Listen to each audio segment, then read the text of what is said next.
أعوذ بالله من الشيطان الرجيم. بسم الله الرحمن الرحيم.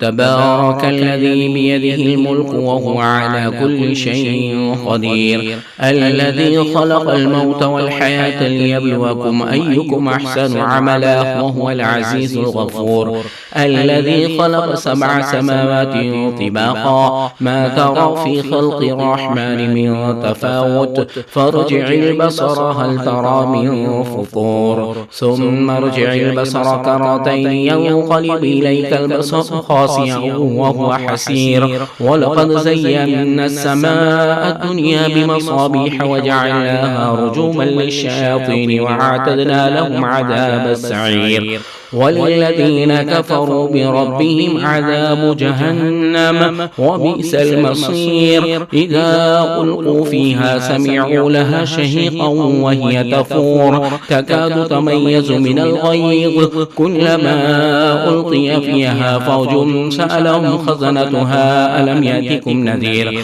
قالوا بلى قد جاءنا نذير فكذبنا وقلنا ما نزل الله من شيء إن أنتم إلا في ضلال كبير، وقالوا لو كنا نسمع أو نعقل ما كنا في أصحاب السعير، فاعترفوا بذنبهم فسحقا لأصحاب السعير.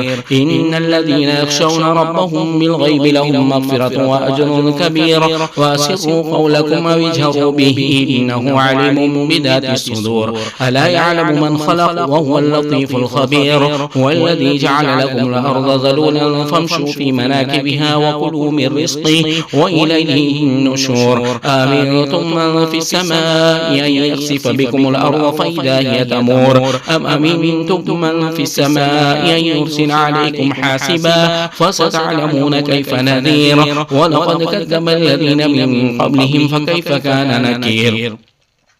أولم يروا إلى الطير فوقهم صافات ويقبضن ما يمسكهن إلا الرحمن إنه بكل شيء بصير. أمن هذا الذي هو جند لكم ينصركم من دون الرحمن إن الكافرون إلا في غرور. أمن هذا الذي يرزقكم إن أمسك رزقه بل لجوا في عتب ونفور. أفمن يمشي مكبا على وجهه أهدى أم من يمشي سبيا على صراط مستقيم.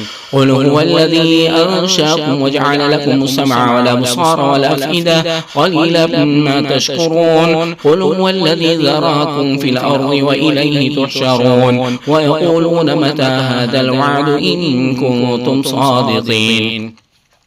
قل إنما العلم عند الله وإنما أنا نذير مبين. فلما رأوه زلفة سيئت وجوه الذين كفروا وقيل هذا الذي كنتم به توعدون. قل أرأيتم إن أهلكني الله ومن معي أو رحمنا فمن يجير الكافرين من عذاب أليم. قل هو الرحمن وآمنا به وعليه توكلنا فستعلمون من هو في ضلال مبين.